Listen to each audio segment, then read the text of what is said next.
'Cause I just wanna go to the deep end. I just wanna go. Finally आ चुका है iQOO 12 5G। जी हाँ, India का पहला स्मार्टफोन विद स्नैपड्रैगन 8 Gen 3, जिसमें बहुत सारे इंटरेस्टिंग फीचर्स हैं और प्राइसिंग भी काफ़ी एग्रेसिव है, जिसके बारे में एंड में आपको बताएंगे। बॉक्स देखेंगे इस तरीके का है, ब्लैक कलर का है, BMW पार्टनरशिप एज ऑलवेज, यहाँ पर लिखा भी है प्रीमियम पार्टनर। और बॉक्स में पीछे की तरफ हमारे पास जो वेरिएंट आया ये 16GB और 512GB वाला है। आपको एक 12GB और 256GB वाला भी देखने को मिलेगा जो बेस वेरिएंट है। अच्छी बात है कि उन्होंने वैसे स्टार्ट किया। एनीवेज, बॉक्स के अंदर आपको आपका फ़ोन मिलता है, तो इसको निकाल कर रखते हैं पहले साइड में और देखते हैं आपको क्या कुछ मिलता है। तो एक छोटा सा यहाँ पर लंबा सा पेपर है जिसमें आपको सिम इजेक्टर पिन ये दे दिया है iQOO का कुछ पार्टनरशिप, और साथ में आपको कागजात एक 120 वॉट का फ्लैश चार्ज यहाँ पर दिया गया है। 120 वॉट टाइप सी वाला है। केबल भी आपको type C to type C मिलता है जो बॉक्स में दिया है। अच्छी बात है कि उन्होंने यहाँ पर आपको बॉक्स में दिया है। अब सीधे आते हैं हमारे फ़ोन की तरफ। अब फ़ोन की तरफ आते हैं। डिज़ाइन और बिल्ड की बात करें तो इस बार उन्होंने अपनी मोनोटोनी को ब्रेक किया और आपको कुछ अलग और रिफ्रेश डिज़ाइन यहाँ पर प्रोवाइड करिए। अब ये जो मेरे पास है ये कलर, इसको लेजेंड बोलते हैं। एक अल्फा कलर भी आपको मिलेगा और पीछे आपको ये ग्लास बैक मिलता है। स्कॉच सेंसेशन की प्रोडक्शन दी गई है। ग्लॉसी है बट ऐसा मैट टेक्सचर भी है, हल्का सा फील आएगा आपको। उंगलियों के निशान यहाँ पर हमने इतना नोटिस नहीं किया। और साथ ही साथ जो फ्रेम्स आपको मिलते हैं ये आपको एल्यूमिनियम में मिलते हैं। यहाँ पर ये 8.1 mm की थिकनेस, प्राइस के हिसाब से सेगमेंट्स बहुत ही स्लिमेस्ट फ्लैगशिप फोन ये बन के आया है।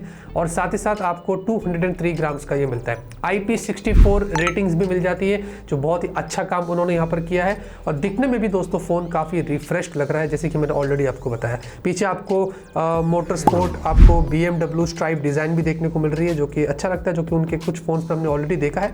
बाकी नीचे की तरफ आपको SIM tray, dual nano SIM है, mic hole, type C port, एक स्पीकर नीचे एक ऊपर, तो आपको डुअल स्टेरियो स्पीकर्स का सपोर्ट मिलता है। ऊपर आपको एक और माइक मिलता है तो डुअल माइक हो जाता है।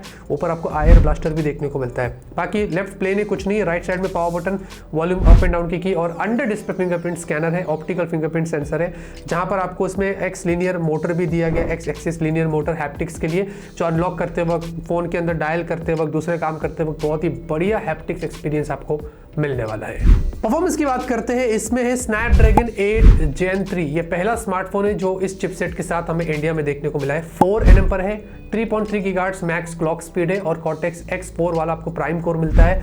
Adreno 750 आपको GPU है। AnTuTu स्कोर 2 मिलियन के पार, वही एक्सपेक्टेड था। और साथ ही साथ CPU टोटल स्कोर भी अच्छा था, लेकिन मैक्स हीट 43 डिग्री सेल्सियस में मुझे अच्छा लगा। मैं यही एक्सपेक्ट कर रहा था कि इंडिया में आया तो ऑप्टिमाइज हो, क्योंकि चाइनीज वेरिएंट्स में इश्यूज रहते हैं, लेकिन इंडियन वेरिएंट में ऐसा नहीं होता है। और यहाँ पर देखकर लगता है कि कहीं ना कहीं ब्रांड ने काम किया है। बाकी आपको इसमें 4 जोन कूलिंग सिस्टम दिया गया है। जी हाँ, इस बार आपको कूलिंग एरिया ज़्यादा मिलता है। अगर iQOO 11 से कंपेयर करें तो 40% एरिया को उन्होंने इंक्रीज कर दिया है। और साथ ही साथ LPDDR5X UFS 4 दोनों ही लेटेस्ट है और दोनों में आपको app open close, multitasking, loading speed, read write speed सब कुछ टॉप नॉच मिलेगी। हमने सब कुछ यहाँ पर टेस्ट किया है।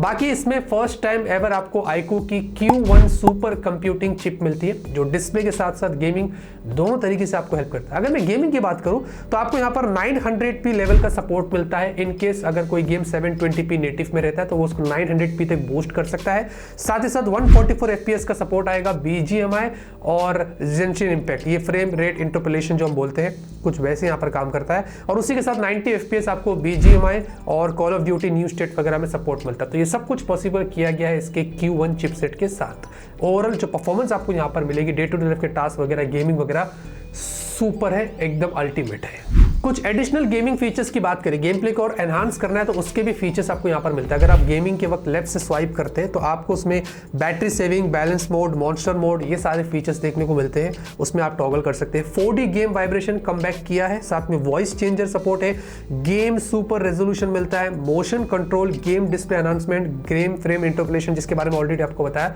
ये सारे फंक्शंस मिलते हैं। अगर आपको अपने गेम प्ले को एनहांस करना है तो डेफिनेटली वो सारी चीजें आप इस फोन में कर सकेंगे।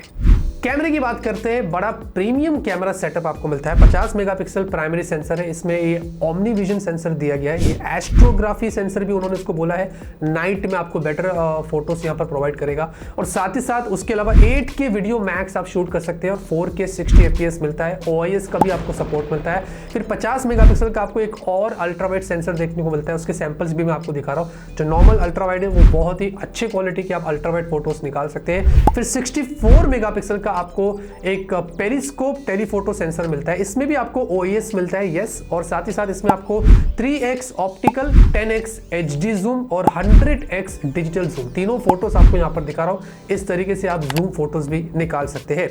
उसी के साथ आपको टेलीफोटो मैक्रो का भी सपोर्ट मिलता है। 1x, 2x, 3x, even 6x तक आप यहाँ पर मैक्स जूम कर सकते हैं। मैं अगर मैक्रो की बात करता हूँ, जी हाँ, बढ़िया मैक्रो फोटोज भी अगर आपको निकालना है तो वो भी आप यहाँ पर निकाल सकते हैं। साथ में स्लो मोशन भी देखेंगे तो आपको फुल HD 240 FPS पर मिलता है, जो आप यहाँ पर क्वालिटी देख सकते हैं। मैं एक्सपेक्ट कर रहा था कि 960 होता तो और ज्यादा अच्छा होता, बट एनीवेज आप बढ़िया स्लो मोशन वीडियोस निकाल सकते हैं। सेल्फी की बात करें तो आपको 16 मेगापिक्सल सेल्फी मिलती है, लेकिन यहाँ पर 4K नहीं है, फुल HD 30 FPS। वैसे यहाँ पर भी मैं 4K एक्सपेक्ट कर रहा था, बट वैसा यहाँ पर कुछ नहीं है। बाकी 3 टाइम्स आपको पोर्ट्रेट मोड, 3x आपको पोर्ट्रेट जूम का यहाँ पर सपोर्ट मिलता है। हाई रेजोल्यूशन मोड है, स्नैपशॉट शॉट है, फिश आई है, बहुत सारे फीचर्स मिलते हैं कैमरे में जिसको आप जाकर एक्सप्लोर कर सकते हैं एज ऑलवेज। बाकी फोटोज देखेंगे दिन में काफी अच्छे निकल कर आए, क्वालिटी अच्छी है, पोर्ट्रेट शॉट्स, डायनामिक रेंज वगैरह बहुत अच्छा काम किया है इस बार उन्होंने। और जो 3x पोर्ट्रेट है ये तो बहुत ही कमाल के निकल कर आया है। इसमें सनलाइट के अगेंस्ट पे अगर आप देखोगे तो क्वालिटी काफी अच्छी निकल कर रही है, एज डिटेक्शन हो, स्किन टोन वगैरह एकदम रिफ्रेशिंग लग रहा है। ओवरऑल यहाँ पर जो दिन में फोटोज निकल कर आए हैं वो बहुत ही कमाल के। सेम गोज फॉर सेल्फी भी काफी अच्छी निकल कर आई है, फ्रेश है एकदम, बहुत ही बढ़िया आपको यहाँ पर डिटेल्स देखने को मिलते हैं, एज डिटेक्शन, डायनामिक रेंज वगैरह। मतलब इससे ये पता चलता है कि काम बहुत किया गया है। फ्लैगशिप फोन है तो कैमरा भी वैसे ही परफॉर्म कर रहा है। इस तरीके से आप फोटोज यहाँ पर देख सकते हैं। वीडियो क्वालिटी देखेंगे दोस्तों तो आपको यहाँ पर बहुत ही बढ़िया स्टेबल मोड मिलता है। मैं रियर सेल्फी दोनों दिखा रहा हूँ, अच्छे खासे बढ़िया आप स्टेबल वीडियोस निकाल सकते हैं, चाहे वो रियर हो या सेल्फी हो।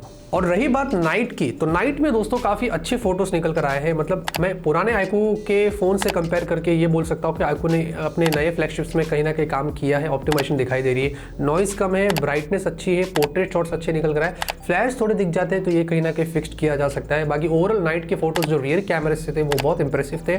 सेम गोज फॉर सेल्फी भी अच्छी, अगर आप अच्छी लाइटिंग कंडीशन में जाएंगे तो आप बढ़िया सेल्फीज आईकू 12 से नाइट में निकाल सकेंगे। वैसे अगर वीडियो की बात करें तो वीडियो में भी काम किया गया है, स्टेबलाइजेशन से लेकर जो क्वालिटी है वो अच्छी है, और सेम गोज फॉर सेल्फी। तो कहीं ना कहीं थोड़ा बहुत स्लाइट इंप्रूवमेंट्स की जरूरत है वीडियो में, बट ओवरऑल जो मैं ये जरूर कहूँगा कि काम जो किया है वो फ्लैगशिप लेवल पर ही किया है, और अच्छे फोटोज आप नाइट में इसमें आईकू 12 में निकाल सकेंगे। बैटरी की बात करते हैं दोस्तों, आपको 5000 mAh की बैटरी मिलती है। जैसे कि मैंने बताया कि 8.1 mm की थिकनेस, काफी स्लिमेस्ट फ्लैगशिप फोन बन के आया 5000 mAh बैटरी होने के बाद भी, तो ये बहुत अच्छा काम उन्होंने किया। और 120 वॉट का अडेप्टर बॉक्स पे मिलता है, तो इसको दोस्तों अगर आप फुल चार्ज करेंगे तो 0 to 100% लगभग आधे घंटे के अंदर ये फुल चार्ज हो जाता है। डिपेंड करता है कि आप इसको किस तरीके से चार्ज करते हैं। मतलब ऑन एवरेज 30 मिनट से 25 मिनट्स के आसपास ये फुल चार्ज हो जाएगा, विच इज क्वाइट फास्ट कि 5000 mAh बैटरी को ये इतना जल्दी चार्ज करता है। बाकी हमने इसकी बैटरी टेस्टिंग करी नहीं है, ओवरऑल ऑन एवरेज इसकी बैटरी अच्छी चल रही है, मतलब पूरा दिन पूरा चल रहा है, लेकिन एक रिव्यू करेंगे उसमें आपको डिटेल टेस्ट करके बताएंगे कि इसकी बैटरी कैसे परफॉर्म करती है।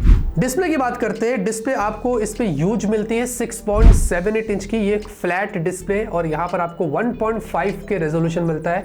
ये एक एमोलेड डिस्प्ले है, LTPO 1 हर्ट्ज से लेकर 144 हर्ट्ज के बीच में ये स्विच करता है अडेप्टिवली, और आप एक स्मार्ट ऑप्शन भी दिया गया है डिस्प्ले के ऑप्शन में, डिपेंड करता है कि आप कौन सा टास्क करते हो उसके हिसाब से रिफ्रेश रेट को एडजस्ट करता है। साथ ही साथ आपको ये 144 हर्ट्ज की हायर रिफ्रेश रेट के साथ मिलता है, तो यहाँ पर आपको स्मूथनेस काफी अच्छी देखने को मिलेगी। और यहाँ पर 3000 निट्स की पीक ब्राइटनेस है, जो कि सेगमेंट में और इंडिया का ये पहला एंड्रॉइड फोन है जिसमें आपको 3000 निट्स की ब्राइटनेस मिलती है, जो कि आउटडोर और इंडोर की विजिबिलिटी कमाल की थी, और व्यू एंगल्स इसके बहुत शार्प थे।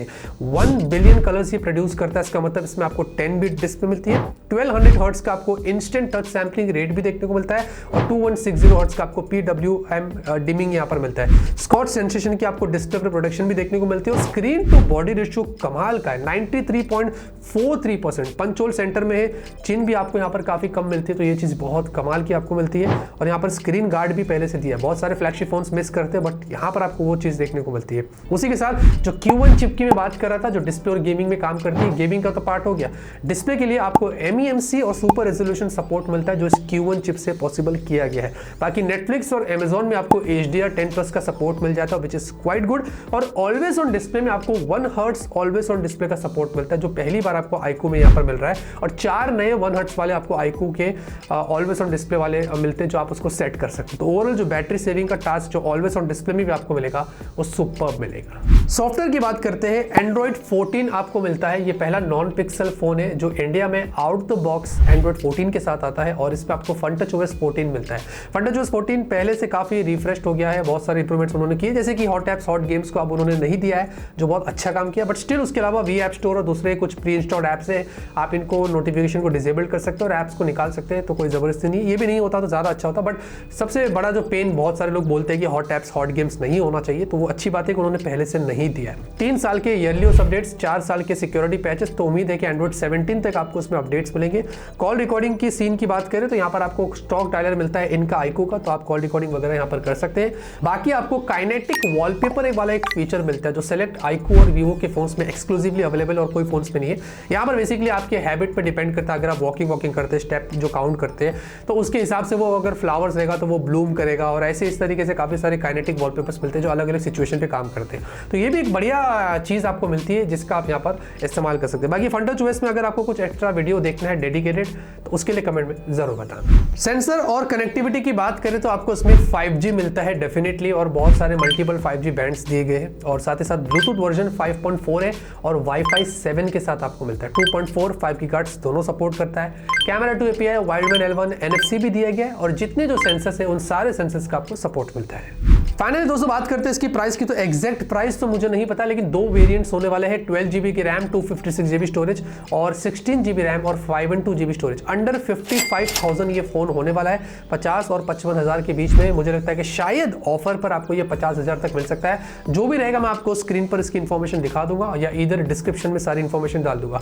अंडर 55,000 स्नैपड्रैगन 8 Gen 3 जो इंडिया का पहला फोन इस चिपसेट के साथ आया है। बहुत ही प्रीमियम डिजाइन, बढ़िया सॉफ्टवेयर एक्सपीरियंस, बढ़िया premium camera, battery, fast charging, overall आप देखोगे तो काफी इंप्रूवमेंट्स यहाँ पर हुई, और प्राइसिंग भी काफी एग्रेसिव रखी गई है, जो मुझे लगता है कि दूसरी ब्रांड शायद से ही इस प्राइस पर आपको स्नैपड्रैगन 8 Gen 3 देगी। वो तो कंपटीशन की बात है, फ्यूचर की बात है, वो तो आगे देखेंगे, लेकिन अभी तक जो उन्होंने काम किया है वो बहुत अच्छा किया है। वैसे आपको इसका रिव्यू जल्दी मिल जाएगा, और बाकी और कुछ इन्फॉर्मेशन आपको चाहिए तो कमेंट में जरूर सजेस्ट करें, और इस फोन के बारे में आपकी क्या राय है वो भी जरूर बताना। लाइक करिए, सपोर्ट करिए, सब्सक्राइब करके रखिए। तब तक के लिए ऑलवेज कीप स्माइलिंग।